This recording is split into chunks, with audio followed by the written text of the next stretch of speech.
What's up, everybody? It's your favorite Rhino's favorite nerd, and today we are looking at the Cang Toys Headstrong. Pretty sure it's Headstrong. Take that for what you will. This is on loan to me from Caleb. I expect for him to make a bit of an appearance when we look at the combine mode, rather. But until then, we're just gonna look at this guy. Combine mode will probably be next week. I do have something else coming later this week that does combine, but in a different way. But before we get to any of that, we got to get to him, and in order to get to him, we got to get to accessories.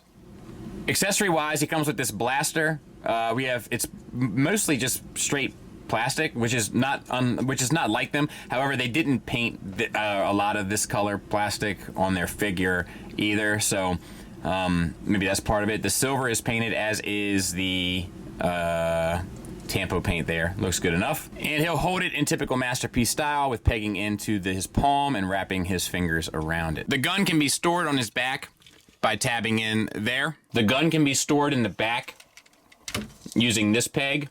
It can also, of course, utilize the same peg that you use for storage in robot mode with that peg.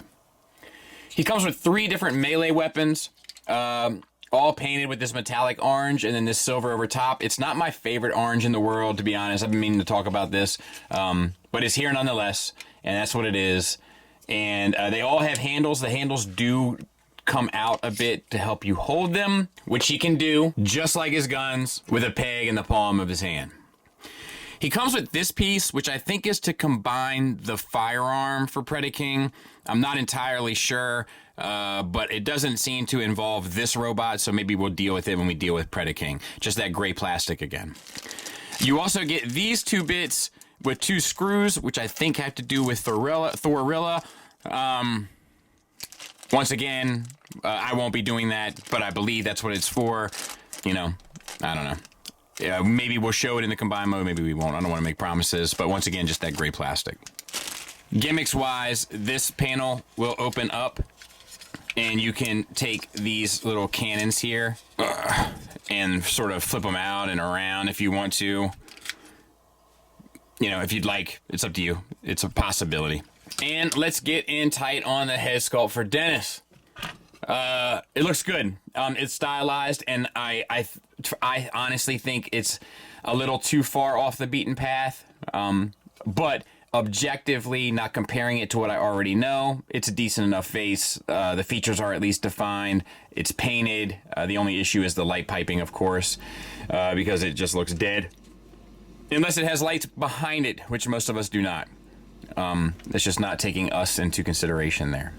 That being said, it is on a ball peg, limited up, good bit down, bit of a confused look, and a swivel. So ultimately, fairly successful.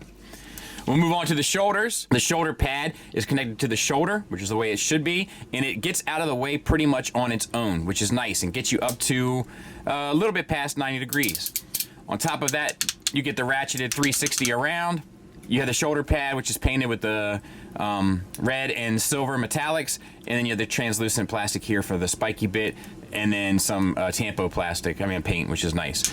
You have a bicep swivel. It's a little tight here, but you have a bicep swivel there, and at the elbow joint, and you have a double jointed elbow that gets you the full run.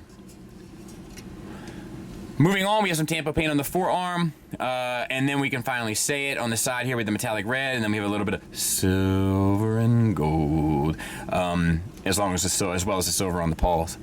And then we have the hands. They swivel at the wrist, and they are independently articulated fingers, or individually rather, and they all rotate at the base knuckle and then have a secondary knuckle as well, which would usually give you typewriter fingers, but the way they did it does not. So good on them. And then we have the thumb, which is on a hinge at the base, also has a ball peg at the secondary knuckle, and then a tertiary knuckle up top. So all of that works well as well. And then we have the torso. It actually comes across quite nicely. The silver and gold, the metallic red, the Tampo paint on the chest, the little die cast spiky bits there work nicely. You have a waist swivel. I didn't check an ab crunch. No, I don't think so. But all works pretty nicely. The hip skirts will rotate back out of the way. A little bit different than we're used to, but they will. And then you get hip skirts here, which will rotate up. And then you have universals for hips that get you the full Van Dam. Doesn't get you the full Monty, but does get you a great range. We can back out, brush them, look at the rest. Some nice sculpt work on the thighs, plus the thigh swivel where it meets the universal. The pelvis is completely painted with metallic reds, silvers, golds, and tampo. We have a ratcheted die-cast knee that is double jointed. That joint has come loose a bit. Let me see if this one stays together. This one stays together a bit more. But the knee bend is at a little bit past 90 degrees. For a big bulky bot, I think that's okay. And then we have the lower legs, which once again look pretty nice. We have the metallic paints, some tampo paints, and then we have the ankles. Limited ankle tilt up, but it is there. You also get a toe tilt of sorts, and you also get a ankle tilt down and a rocker. So, I mean, pretty well done. From the back, he looks good. I will say it does look like he's missing like a butt plate, but that's only, of course, if you are displaying him from the back, which I don't think most people will be doing. So for now, we just kind of have a pretty decent looking bot, honestly, from the front. Let's do some size comparisons. Size comparison wise, just because I kind of sort of have him out and ready. There he is with X-Transbot's Trailbreaker, Make Toys Jazz, and Takara Tomi's Starline. So, you know, big fella. So let's get him transformed. And the first thing that we got to kind of do is put the head away, so to speak. So detach the head, detach this entire assembly here, including this assembly from it. These pieces will rotate down, these gold pieces here on the side, and fill out. And there's also, is there something else? No, I think that's it. And then, let's see. This whole piece here moves out. And then you can put the head away by rotating it 180 and tucking it away. And then this rhino head can come down to get out of the way so that we can work on this bit. This gold piece needs to come up, and these sections need to flip forward, which just kind of builds the housing around the neck. And then there is a red flap here that needs to come out. Fillet open, rest down, that rests in front of it, and then the whole thing comes down and the gold bits clip on to the gray plastic at the base of the neck. This you can leave out for now. You can rotate the waist 180 and bring the hip skirts out and around to the front. His were already done in package, but I was looking at some pictures and at the instructions, and it looks like this piece might be meant to sit here, which should theoretically keep that shoulder in place too, which is better. But if it's not, flip this down. It's got to come all the way down to the back and sort of align with this on the other side, and same on this side. Just flip it down and sit it aligned so that it aligns with this silver side here. And then also the hip skirts on the opposite side flip up. Mainly to get out of the way, but they also kind of hide underneath the sort of bulk of the rhino body. All right, now untab this and this and unfurl your rhino leg. Bring down a pause, dog pause. Close this up. Spin the whole rhino leg around 180. And then you've got to do some pretty interesting stuff down here. So, it can get a little tricky. I feel like I got a sneeze coming. You know that? God bless, please don't do it now. Spin this around 180. That way you have the clearance to spin the heel around 180. Then spin this back around 180, and that will allow you to collapse the heel closer to the joint. At that point, you can spin the toe around 180, collapse the toe in, which will flip out these tabs, bring the whole thing back, and tab it in to the bottom of where the shin was. Pretty interesting, but pretty cool. Then you can collapse the leg in.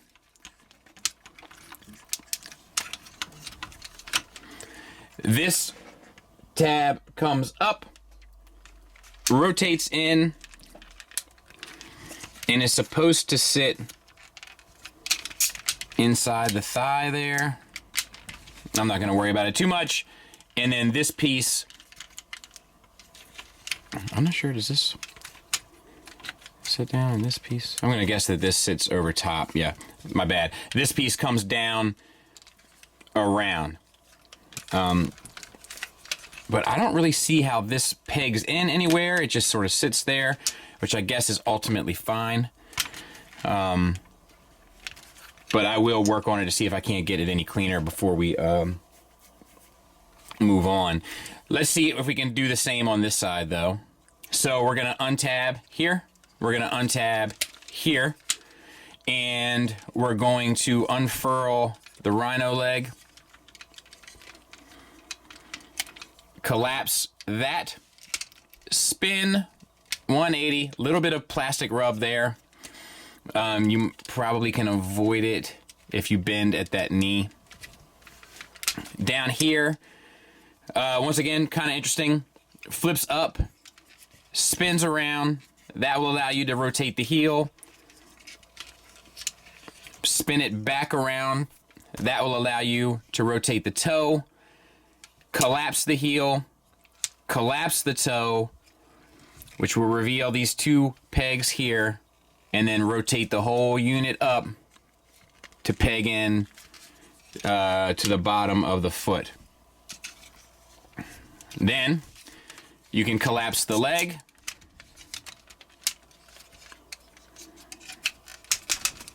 And it's best to have this knee straight, I imagine.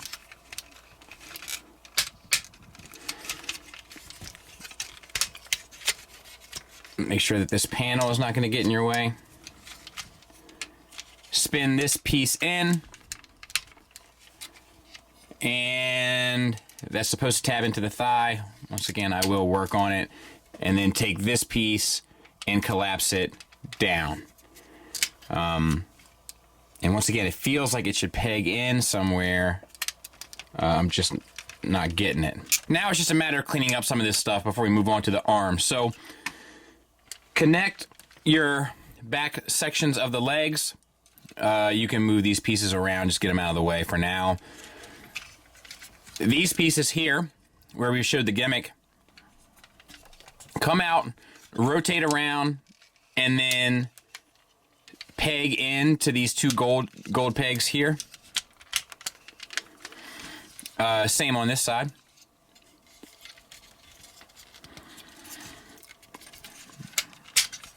Make sure those golden pieces are down all the way. Close up. And what do we have? Okay, so these pieces now can come down. That will tab in to this piece, and then this piece will tab in to there, which is surprisingly clean and surprisingly efficient. I quite like both segments of that. And then this just comes down. I think we're utilizing these two pegs here mainly, if nothing else. Just line it up the best you can. Sit the little rhino tail betwixt his legs, and we're ready to move on to the arms. Just take this piece here, rotate it down so that it pegs into the lower space. Then make sure that the rhino whole bit here is going to sit in the right location. That would be beneficial. Rotate at the elbow, not the bicep. Then pop this panel open here. Tuck the hand in. I think that thumb needs to come up and over. As you tuck the hand in, the rhino paws, doll paws will come down. And that is done. Same for the other side. We're going to take the shoulder, we're going to rotate it down. We're going to rotate that down. We're going to spin at the elbow.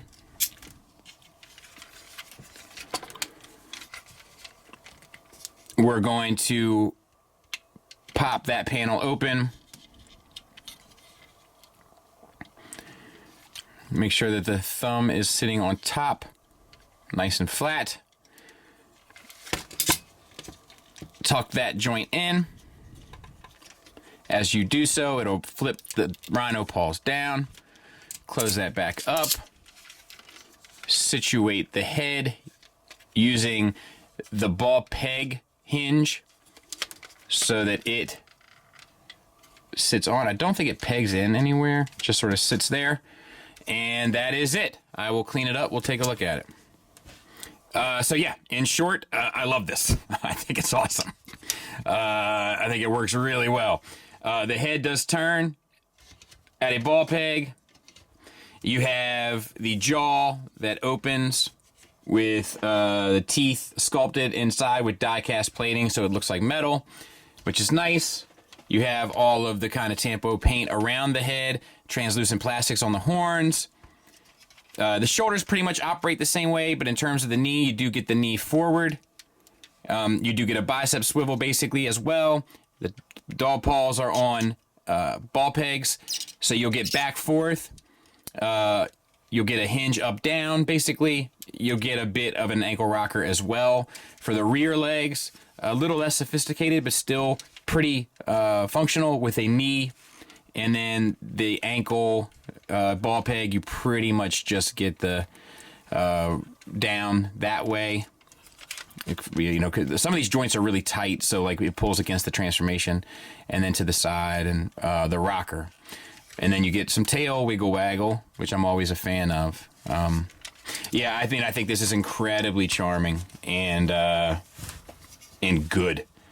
It looks very impressive.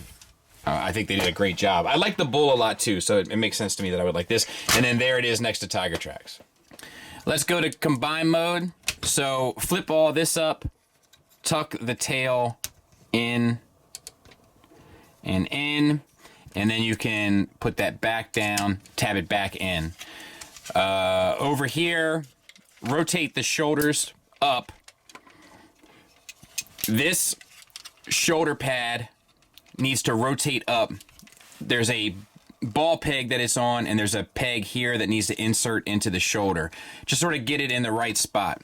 Before you do so, though, before you lock everything in, untab this, spin this around, and I think it's actually supposed to rotate at that hinge there. Little bit of a fit and finish build issue, but rotate it up and then spin it around. And same on this side. Untab it, bring the shoulder up, rotate it up, spin it around. That joint here moved a lot freer than the other. And I think it's okay that that sits on the outside. We'll double check once we get it all sorted. So we need to get this collar put away, which is pretty much reversing the transformation from robot to rhino. So just untab it from the gray plastic. You want to flip this piece up here and then collapse them so that they will go underneath, and then bring this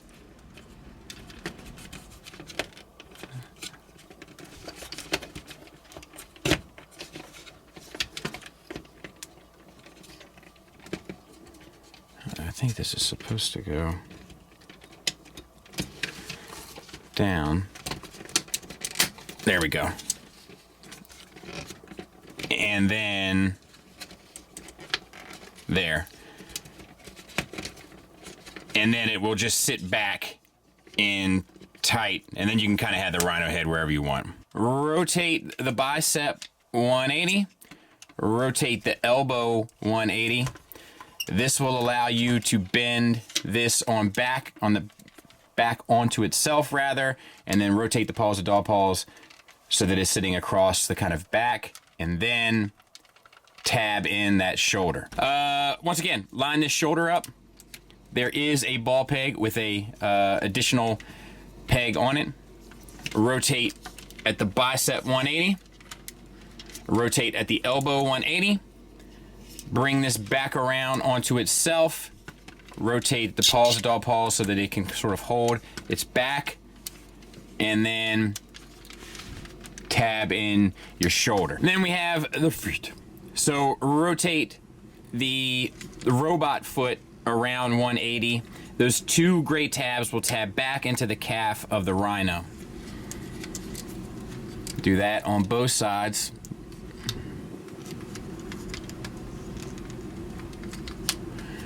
And then take the rhino and wrap them back on so they kind of go toe to toe with the robot feet.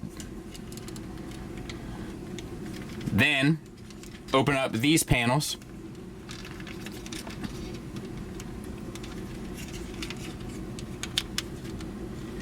You would think that would sort out a certain way too. Rotate these up. Maybe I don't have that quite right.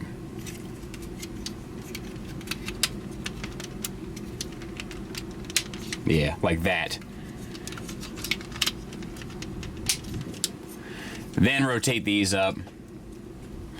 And then underneath here, there's a little gray piece that will come out and plug into the inside of the calf.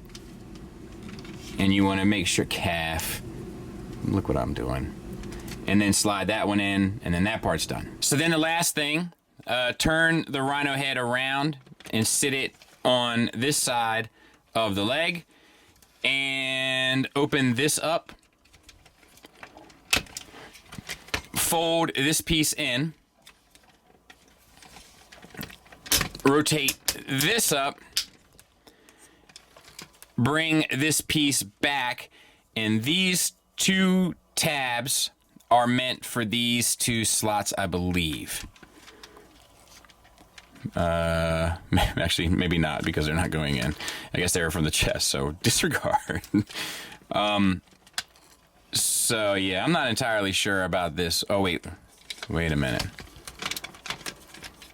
There's a couple moving pieces here. Maybe like that. That looks all right. This sits in there. Either way, I'll try to clean it up, and we'll try to take a look at it. Told you it was coming. And I love it. I think they did a great job. This one and the bull, I think, are my favorite anyway, so it makes sense that I would love this one. I did notice that if you rotate these shoulder pads up, that it covers up that a bit more. That you're probably supposed to do that. I just left it out. And the only other thing that I'm unsure about is this red piece in there, if it's supposed to sit underneath of this silver armor, which it probably is. But either way, that was standing. I think they did a great job. Stylistically, it's a little left of my center, but that doesn't mean that they didn't do a great job for what they were trying to do. I mean, I think they nailed it. A lot of interesting little things and moments that kind of get you to this. I don't really have any complaints. You know, I like it. I like it a lot. I think it really, really works. It's intimidating. It's impressive. All the spiky bits and horns, and you know, I think it works. You could probably even like rotate these guns out if you wanted. The gimmick for this mode, as well as all mode, obviously. But yeah, I dig it. Let me show you what it looks like next to Tiger Tracks. So about the size of an MP car. It'll probably sit up about that much further once it's on its feet. So yeah, man. I think they did a good job with the two legs. I think they did a good job with a lot of them. I just think that like Razor Claw and Dive Bomb just go a little too far of center for me, unfortunately. But I think they did a really nice job with a lot of this set.